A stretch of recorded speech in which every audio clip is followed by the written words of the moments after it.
Welcome back to another issue. I'm Beastie Boy. I'm Table. I'm Red.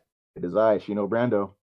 For today, we gather our weapons and micers and we discuss Soul Eater.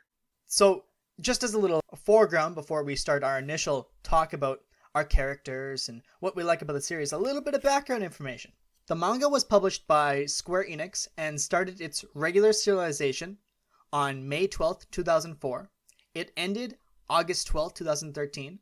The anime started in Japan on April 7th, 2008.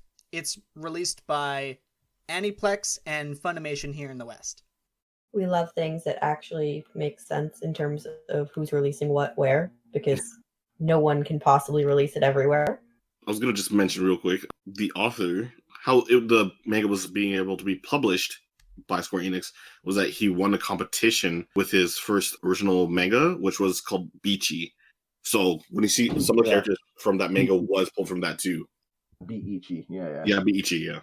A lot of his designs came over from that into Soul Eater, which is also funny because he got help from another mangaka named Yuya Aoki, who wrote a manga called Get Backers, which is they're not familiar, they're not really the same, but the characters are almost like kind of familiar from each other.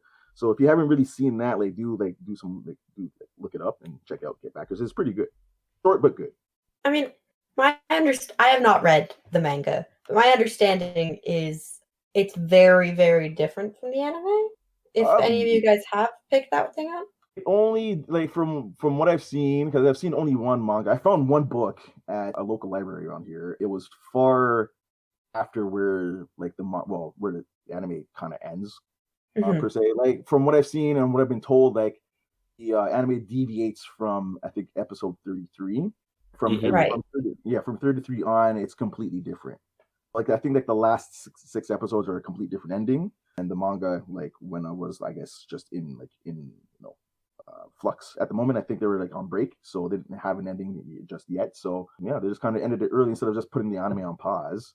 I guess you won't pause an anime for 6 episodes, but I mean, like, I don't know, could have, I suppose, but I mean, that makes sense though, that they'd go, okay, so you're just gonna keep going, huh? Well, we need to end at some point, so we'll just take it from here. And the ending is a classic reminder that this podcast is always spoiler central, and we will be talking about things. But the good old power of friendship is always a fun one, Well, from the manga ending it's way more grand in scope, man, compared to what you got in the anime. Like the anime ending is all right as in terms of final battles and getting it done, but like in the manga itself, it's way more epic. I don't want to spoil anything, but like as all good stories in anime and manga goes, the major characters die. Like one character you wouldn't even expect would would die by near the end, and it's unbelievable. I'm gonna make you tell me who dies later. Oh yeah, I'll tell you. It's the one character you least expect. I know of one character I've that dies. got a guess, but we'll save it a post show. Yeah, right on. Did you know that 37% of you aren't subscribed to the channel on YouTube? You can help change that by hitting the subscribe button just below the video. And now back to the show. Who's got a favorite origin of their characters interacting? For me, it's always going to be Maka and Soul, just because they have this either unspoken love thing going on, or brother sister thing going on, or just best friend thing going on. I like that. I think they're dynamic because they really bounce off each other a whole lot. So for me, watching them kind of grow, the only thing I could complain about is that you don't really get much of like as they're growing, you don't get much of their story. Like they kind of get like they get all their screen time in the present, so we don't get a lot of flashbacks with them. Yeah, right. And then you get this growth of like this black blood thing going on, but then like it doesn't really dive too much into like why this is going on for Soul and like there's a couple of things I wish they could have fleshed out, but they didn't. Like the two of them as characters, and the way they work, I like their bond a whole lot. No, I agree with you that bond is just core of the show. Like that's why the show largely worked for me, was because you care about your protagonists and their relationship and their continued well-being alongside each other. Yeah. At least favorite out of all of them, I don't mind Black Star, but like he just annoys me. Honestly. Right, and it's a shame that he's teamed with Tsubaki because like she's perfect. Tsubaki's the best. Yeah, she's perfect in every way. She's nice, she's kind, she's caring, she's open to everybody. And, I like, would she's start stuck the with Black Star. argument that she's the best character in the show. Honestly, I'm not gonna argue. She's the most comforting character to see, right? Like when you see Tsubaki, you know you're having it's a good time, right? Like she's just a jovial person. So like teamed up with Black Star, it's just like I get the dynamic, but man, this kid annoys me. You know why he might annoy you though? Because his character reference is of Naruto. I know. Because like the reason why like I liked like a few of the characters like that were my mainstay, but he was one of my like top few too. And I was like, why do I like his character like or his like him and his partner so much? And I found out that his character reference was Naruto because obviously the way he's finds out and his origin and all that stuff. But I was like, oh god, this makes more sense. I was like, oh no. I can't. Yeah, he's annoying in most parts, but like he is like being true to like yeah, I mean like he does what he does, and like he's badass in every way too, right? Like, For he sure. does his job, man. Like Black Star has a really good origin. It's a cool origin. It's a very shonen origin. It speaks to both personalities on how they met, right? Black Star was on one of the spires of the school and like just touting how he's gonna be the best, and Tsubaki comes along and says, "Are you sure?" And then because she calls it into question, Black Star's like, "We're partners now." She's like, okay, you know what? We're gonna help you with this. Okay. I am going to be the best, and you know why? Because you're going to be a part of it. Let's go. she's and then she can't help but say no, so she's like, okay, just drags along. You know who I didn't pay much mind to until like the very last second where he became important? Excalibur. Oh yeah. I know that bastard is always worth having a good time. Did you know that Excalibur is based on the author's father? Yep. So I did not. Do go on. This man must have been called Baka every day of his life from his dad. That's Excalibur's like prime word, man. I can't imagine how he must have felt at home for like homework and shit. Just Baka. Just wow. Funny thing is, I heard like the obviously English dub before when I watched Soul Eater, the first run. So when I heard Excalibur come up to the scene, just the amount of times hearing the voice actor go, "You fool!" and just oh my god, like, like just hearing it though, I was like, man, his dad must have been just berating him just every day, dude.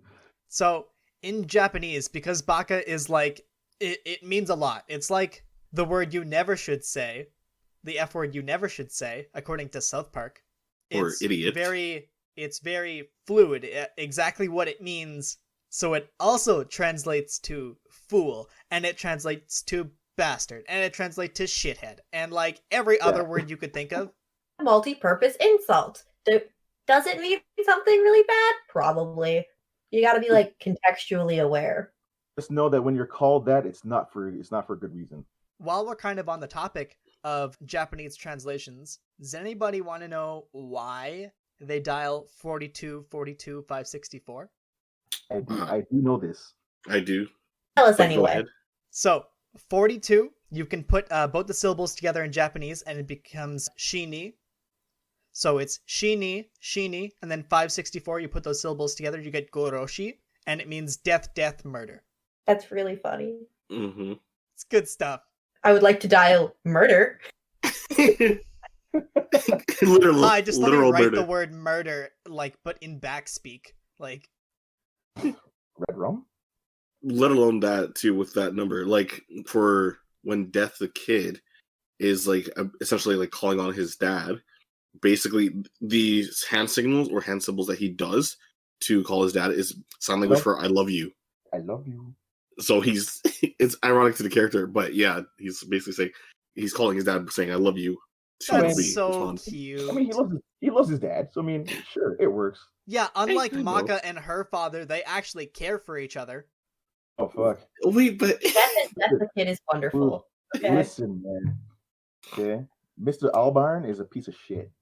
Okay, he doesn't deserve his daughter's love because he's a piece of shit. Okay, God damn it, Spirit. Is he worse somewhere? Because the way he comes across, or came across to me, at least in the anime, was kind of useless, cares a lot, but has so few skills at caring that functionally he shouldn't really be the adult in her life in any way. Nailed it. So back in the day, yeah, he was great at what he did, but then he became a lecherous fuck. So yes, he's useless now. Damn. He was just like the biggest womanizer of all Death Sides. God bless Maka's mom. Yes. A character who's never mentioned, but is sung high praises of the entire series. The great Meister, I hear. The person that transformed Spirit, which is his real name, into a Death Scythe. The amount of skill one needs to possess to collect your 99 evil Kishin souls and a witch soul to accomplish that mission? God bless that woman. I mean, supposedly, besides Stein and her, they were like probably the two strongest Meisters in I think their graduating class or something. Diane was stronger. She was just way more talented. Way There's more a amount talented. of dedication that's important. Stein is my favorite character. Diane is cool. I love the weapons and I like the Meisters and our main protagonists throughout the show. But having Stein in their battle with him undo every fiber of their working relationship that far, done. Brutal. Absolutely brutal. Yeah, And just his Stein was- fascination for cutting people open and experimenting with them. And the fact that Spirit, like his scars from when Stein was his Meister, just recently healed in the series when they're introduced. Yeah. I'm like, oh my god, this man, like, Vivisected the guy. yeah.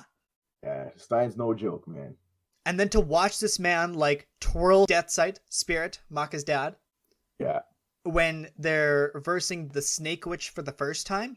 Yes. Okay. That fight is... We talked a lot of our previous anime episodes, link in the top right, about fluid animation, on how, like, a piece of animation can just be so spectacular. There's not a lot of words to describe how fucking fantastic it is. That is one of those scenes when it is time to fight. Stein's lab coat comes off. He's in his black t-shirt. You can see all the cut marks on him from when he's cut and put himself back together. Creep. And he's ready to fucking go. For me, like right in, it was like I think episode 1, right? Like my wife told me like, hey, check it out. You might like it. She was a big fan of it already. So I was like, okay, I'll give it a go. So I sat there, I'm watching this thing happen, and it's like Jack the Ripper, right?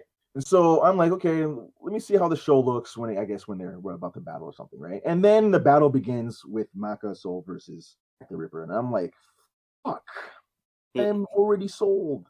I want more. Yeah, this shit looked so good that I had to rewatch that scene, and I had just started the fucking show. I'm like, if it's gonna be like this, I'm gonna have to watch the whole way through because that looked fucking good. I mean, I'm always a fan of scythe combat, no matter how hilariously impractical that actually is as a weapon. But it's so fluid and gorgeous here. Yeah. And that's just Maka and Soul. And I guess Stein and Spirit when that comes up. But it's dynamic, it's interesting, it's goddamn, you know? They have fun with camera angles, man. They bring you scenes that are not like they're not I guess filmed or drawn in a specific, you know what I mean? Like they have it on a scope where it just looks different almost all the time. It's not like you know the average action scene. It's very different compared to a lot of things you've seen. Even using someone who's very shonen like Black Star, who would be like the basic ninja fighter guy, and even his scenes look more dynamic than anything I've seen in like Naruto, for instance. So it's just like it's just a completely off the wall style. To bounce off an example. When Black Star is fighting the guard for the baby girl witch. Yes, yeah. And that raw determination, I was like, okay, A, that's Naruto as fuck. Yeah. And B, that put Black Star's and Tsubaki's relationship on screen for the first time. Like exactly how their dynamic plays out. You could have guessed that by, she's not quite a mother figure, more of a much, much older sister, right? She drive him for what he wants to do. He, like, steers, and she just hangs onto the wheel and makes sure he doesn't crashes every once in a while. Watching that dynamic take first form during that fight was just awesome. Because you got to see that boy actually can focus. And he can He's achieve actually something. pretty good. You can get it done, yeah. He's got more techniques up his sleeve than I know which way's up. Like, He's a braggart. He thinks he's all that. But you know what? There's a reason he thinks he's all that. He's still wrong. But, like, he knows he's good. Okay, Black Star is a showman, right? So you have to puff yourself up in front of your crowd, okay? No, there's no better spin doctor than yourself. absolutely. His own hype machine. That's exactly who he is. And Tsubaki is his best cheerleader. Thank you. Actually, I don't know. Those points kind of go to Patty and Liz sometimes for Death the Kid, man. Yeah, Okay, I'll say Patty and Liz. if we're gonna bounce to that relationship now, so that origin is They do Sentai awesome. poses. I mean, they have to be really close. That's true. Fucking Ginyu force up in this bitch. I love Patty and Liz and Death the Kid, if only because it is just kind of fucking weird. That, like, I love their origin. Yeah. Death the Kid being like, look, I could have just about any weapon because, prestige. However, if I don't get something symmetrical, I will lose my goddamn mind. So I'm going to go find these two criminals and I will convince them to work with me. And then he does. And then he gives them stupid hats. It's great. And poses. And poses because it matters. And they indulge the shit out of his weird, eccentric ideas because otherwise he really does just go cry in a corner. That's a cohesive team. That's teamwork. If there is one thing that this show absolutely nails on the head is like A, found families, and B, teamwork. Very much agreed. Even when you have to force them all to work together, right? Because like they're each their own team in their own way, but when you have to get them all together and like finally seeing them all actually mush together and actually have to work together was fun. It was fun because like now you're getting all the personalities, including Meisters and weapons all smushed into one battle here. It was fun to see it finally happen, right? Because most of the time you got like you got the minor team up here and you're kind of like back and forth, and some of them were together, some of them were not, or left out. But when you get them all together, it's like you get this whole, family, right? And it's fun to kind of see them all bounce off each other. Well, that's an interesting thing that I think part of why the power of friendship ending works in this series so well is because that's actually the bonds between its characters, their relationships with each other, are the foundation for this entire show.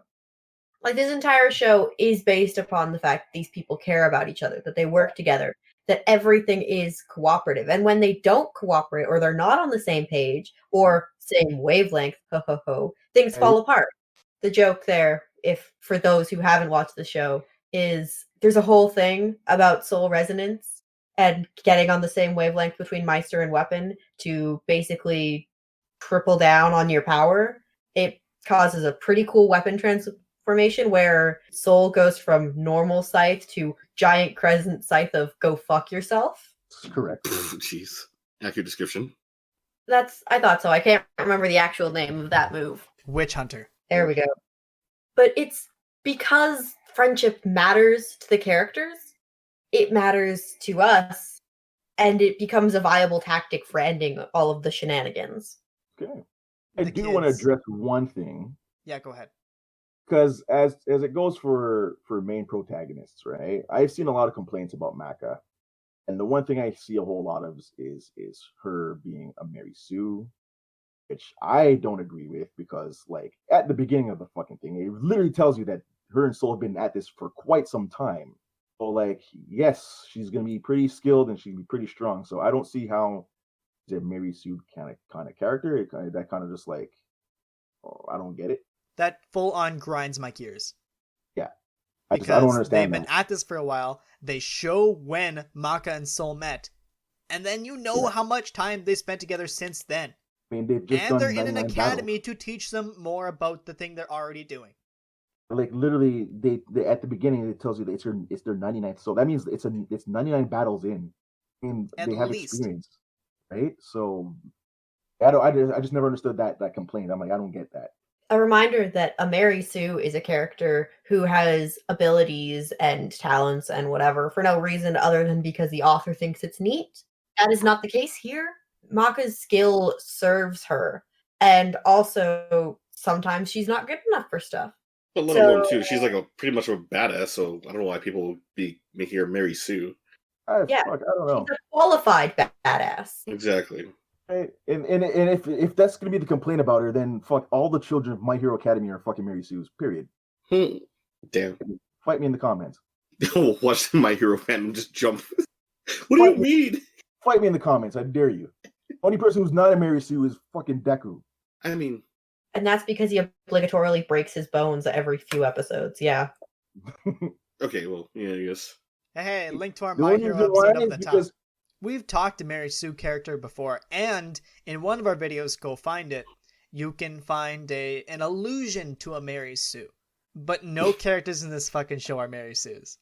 Absolutely not. They're all Everyone. children learning from Death himself. Which, I'm that dude is sorry, badass. is that too much of a big teacher for you? I don't get it, man. It's funny called too, people being salty that one of the biggest badasses in the show is a girl. well, that's the thing. I was about to say because it's funny because for every comment I've seen, they always seem to just turn around and be like, "It should have been Black Star." No, What the hell? Wrong. absolutely not. Even I feel that's wrong. Yeah, I'm like, if that's the case, go watch Naruto. God. You want a different show here. You want a male protagonist? Go watch the other 400 animes that might have a male Dude. protagonist, but there's many others that deserve the. This is Promise about of having a bonds. female This is about protagonist. teamwork. If you want to go watch someone where someone just burns right through it, go watch Fairy Tail. With the power of friendship, right? Oh, buddy, there's no powers of friendship in Fairy Tail. Anyway, we'll do Fairy Tail a different day. Maybe. Already. Maybe. Yeah. I think one of my favorite side characters is his name is escaping me, but the man who comes back from the dead. Sid. Yes. Yeah, I think that's it. Yeah, when he gives Blackstar his remedial lesson of cleaning up the library, Mm-hmm. and Blackstar's like, well, I usually have Tsubaki help me. No, this one is all you. You talk a good game, but this is your chance to just show me that you can do it. Rather than being, slacking off or anything, just actually prove your worthiness. And then And you're the kid shows up and they go find Excalibur and unleash that upon the series. Funny thing is, though, from the depiction of the anime and in the manga, apparently Sid and Blackstar have a much closer relationship. Yeah. Which in the anime it was barely shown. Oh, I wish I could have seen that. Yeah, Right? for time. I mean, hey, apparently they're doing Soul Eater all over again, so maybe we'll have the whole thing fleshed out properly. Don't Right? let immediately, because I didn't hear about this, and if they bring it back, It's been buzzed for years. So again, when Soul Eater not happened, that was the immediate want. mm, It's been circulating for some time, so it's still a rumor that's out there, hardcore, and it just might happen still. So so if they Again. pull Full Metal Alchemist Brotherhood on this, I'll be yeah, that's happy. again, like a lot of old properties are getting redone, right, and retold proper. So it just happened. If Soul Eater gets a chance to do that, and show the proper connections, relationships, and all this stuff, it'd be really interesting to see how it is, especially with more fluid animation too, because the author is obviously currently working on Fire Force, which is one I have yet to see. But from the action scenes I've seen, if that gets even brought up to a revamped Soul Eater, man, it's gonna look so good. It already does. So, I mean, I can't imagine them going I can't. Right, imagine this going show is further from than that, but 2008. What some people would call a renaissance of anime here in the West. yeah, Mm-hmm. If you it looks redid good, it, man. hypothetically, and all you did was, throw in some more things from the manga, like some character interactions we never got, Mm-hmm. I'm sold. However, if you pull a Pokemon the movie and all you do is just spruce up the animation, but not in that style, in the current author's show style, I'm also sold. If you just literally redid the animation for the whole show, beat for beat, I'm good. On the one hand, yes. On the other hand, this Soul Eater doesn't need that. The only thing I would want it to remove is the fan service. Please. Yeah. But Blair the Cut Witch out is the Blair's best girl. character. No, Need her. Blair's good enough. we leave her alone. Give her okay. A So shirt. I agree for like Tsubaki, right? When Black Star climbs the mountain and he sees her and she's in a bathhouse. Yes. That can go. She's she's like 12. That can go. She's not 12, but What's the point there? That's still a child. Stop it. yeah, we don't need any of that. The witch, on the other hand, the pumpkin witch that lives with them all, The cat witch. yeah, that gets to stay. Give her a shirt. Give her a No, skirt, please. but you gotta understand, in the manga, she's much more edgy. I don't care how edgy she is in the manga. Put that Catwoman in some clothes. No, I'm not saying she doesn't need clothes. Like she does obviously need some clothes here and there. But the fan service needs to be delivered still. So in the manga, she's a horny fuck. Super. So it's best to stay away from Blair, or else things will happen to you. That's okay. She can spell on me. I don't care. I mean, sure, man. Is this the first show where Beastie simps and I don't? I think it might be. I'm just saying, Blair the Witch, as soon as she popped up, I was like, damn. Did you look at camera and go, she could get it? Just the fourth wall office break, like, yeah, she can do this. Yeah. Besides the Hex Girls, Blair Witch, yeah, no. This show does its references well. When it chooses to like do something like that, like Blair's entire concept or the Jack the Ripper from the very first episode, you go, oh, haha, that's fun. And it doesn't distract, it doesn't worry about it. The fact that the weird room in Soul's soul is just a giant Twin Peaks reference. Yeah. Yeah. It's all fun. And it doesn't detract from it, and it just adds. And that's really enjoyable. That's exactly where my mind went to when I saw that too. I was just like, yeah, this is like, I saw Twin Peaks way back in the day. My mom used to watch it, so I saw a scene of the Red Room, which kind of scarred me a little bit because that shit's freaky as fuck. If you haven't seen that stuff, look it up because that shit's so strange. I appreciate the deviation from the shonen bits or the fighty bits and the character interactions to Soul like interacting with that little red demon person. Like, and that in contrast to the rest of the series is like, oh, this is a tone shift. Like once Soul gets infected with the black blood from their first interaction with Krona, and we'll circle back to Krona in a second here. Yes. When Soul interacts with Krona and gets hit with a black blood and almost dies, and Stein's got to put him back together, and there's an intruder in the DWMA at the school that they're at. That marks a tone shift for the entire series. Now we're not fucking around anymore. What the anime doesn't dive into is that the black blood that Soul has, Maka can control also. It turns into armor around her, and it turns the scythe into piano on the scythe. But that's like later on, isn't it? Like for like ability-wise? That's pretty much where the anime fucking trails off to do its own thing is what happens in the manga. We don't get that. Yeah. Like, she looks wicked, though, so check that shit out, too. So, Krona. But no, on Krona, yes.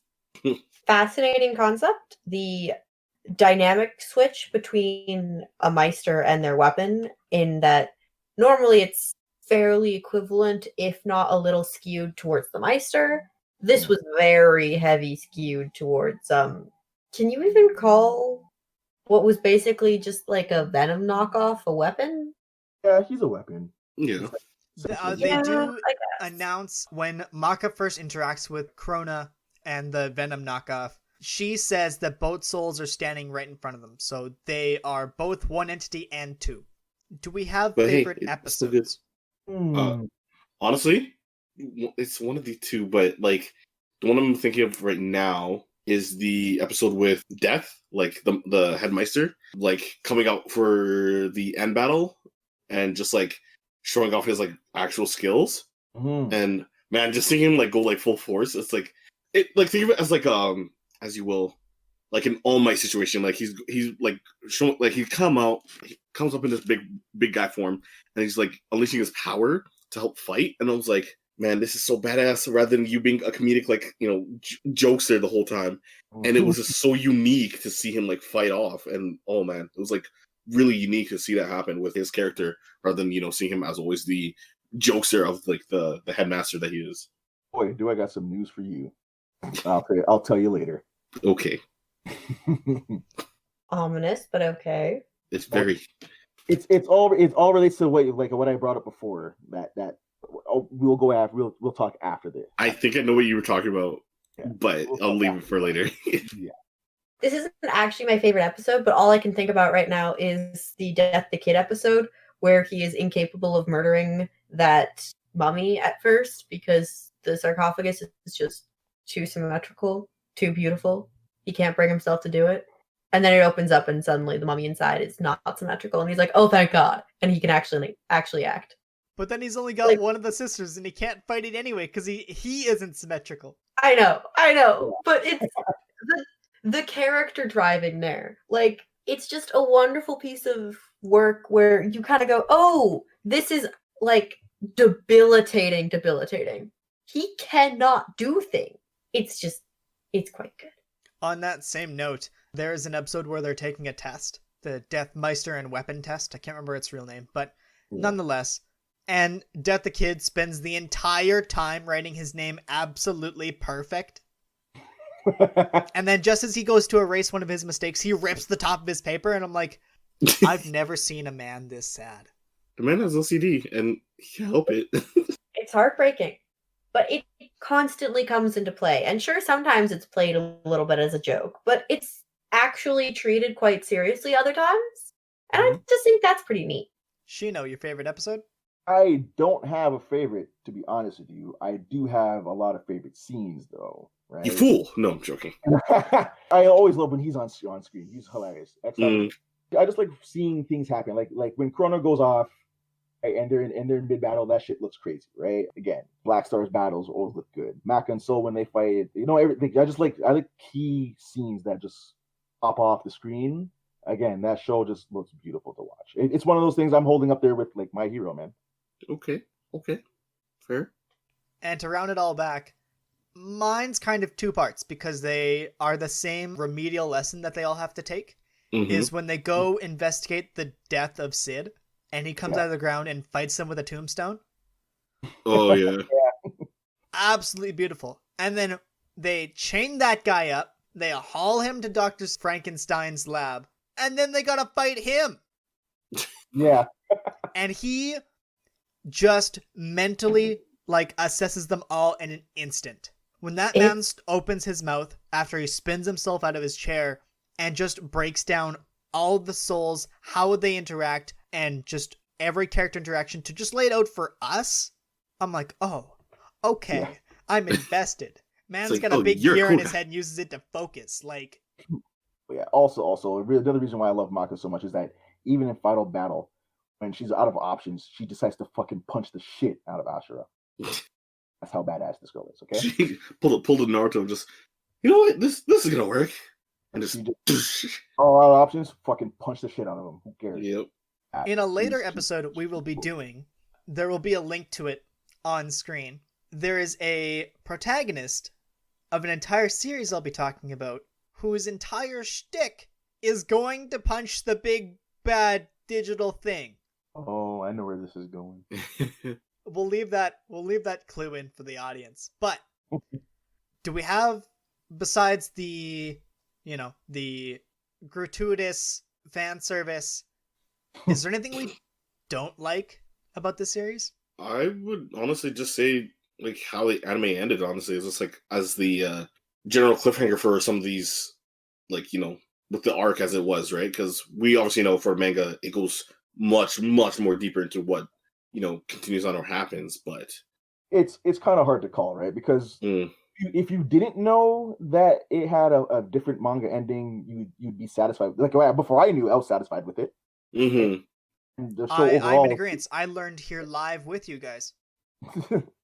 So, for me, the show was completely fine. Now that I know what they missed out on, the only thing I can really complain about is just the shortcuts, right? Yeah. Without that knowledge, it's a good show, man. Yeah. That's the only thing, right? Because as a standalone, as a series, as a standalone, it's good. I enjoy it. Again, with you mentioned, the shortcuts are just the only side things. Just maybe exploration more on the character developments or relationships. That's maybe what I'd want, but nothing much against the series. So, Table, anything? I've said my piece about Blair. There are the occasional, well, this sure is an anime bits here and there, but that's just the genre. And if you're gonna start complaining about that kind of stuff, you might just need to go watch a different genre of show, like the Maka smacking the hell out of people with a book is funny sometimes. Other times it's just kind of exasperating, but it's a genre trope. There are tropes in this, and they're allowed to be there. This is anime. Yeah. Mhm. Whatever. To add in, Death also Except plays in for that by Blair. using Death Chop on Spirit when he gets extra womanizery. Yeah, jeez. He always deserves it. Always, man's a sick fuck. He's like the embodiment of Jiraiya. That's what he is. Just a perfect mother effer. No, you know what? Hang on. Right here at the end, Mhm. okay, Mhm. Spirit, Yeah. it is going to be part 2 of the Perv Olympics. What? man. It's Oh, man. Jiraiya. It's that Huh? dude from My Hero whose name I'm not pulling. It's on Wait. screen. Mineta? Thank you. And Yeah. Spirit, who is the worst. Guy, who are you? Are you insane? Are you forgetting the pervert prime? We're going to ignore Pervert Prime. But he's pervert prime. I understand. But He Pervert has to be Prime this. instant If you- wins. Pervert Prime If instant you're saying wins. the worst, if you're saying the worst, Right? Out of the 3, Okay. who's the worst? I'm gonna call Mineta because he's short enough to do upskirt, so I don't trust him. Whoa. That's a strat. I was That's just gonna about- say that I would call the cops if any of them got too close to me anyway, or you know what, no, I wouldn't call the cops in this day and age, but there sure would be a reaction.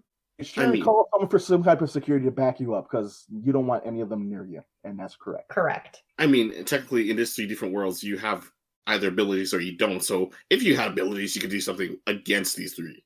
I punt kicked Mineta to the fucking moon. I mean, simple as that, I guess, yeah. I think my vote is also Mineta, and here's why. Most of the people that he interacts with aren't over age. Yeah. Most of these guys, all of them are like that, dude. I mean, Yeah, I but mean- Mineta's surrounded by it.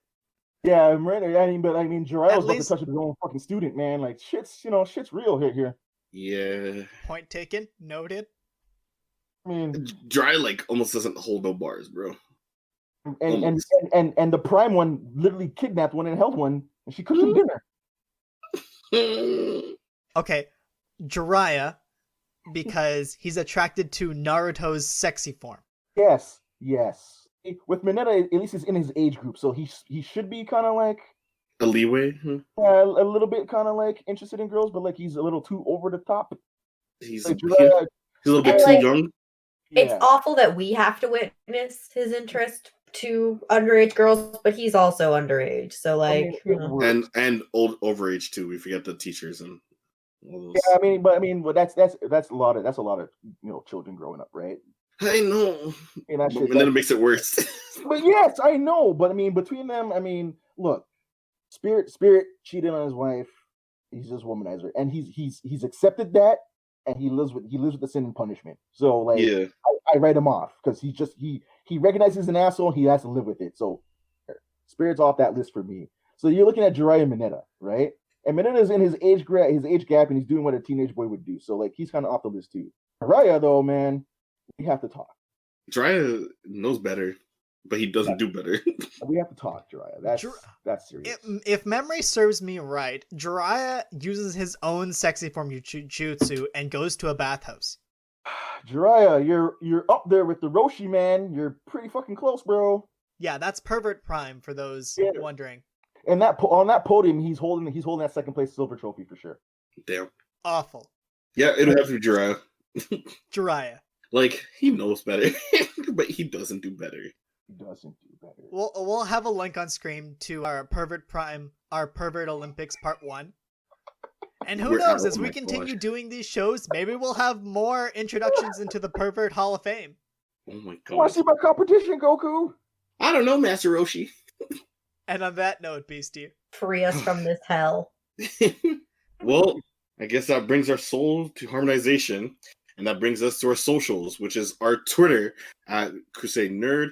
Instagram is Nerd Crusade, and we upload every Wednesday to YouTube. And you can download any previous episodes or listen on your mobile device through the Anchor.fm or wherever podcasts are found by searching Nerd Crusade.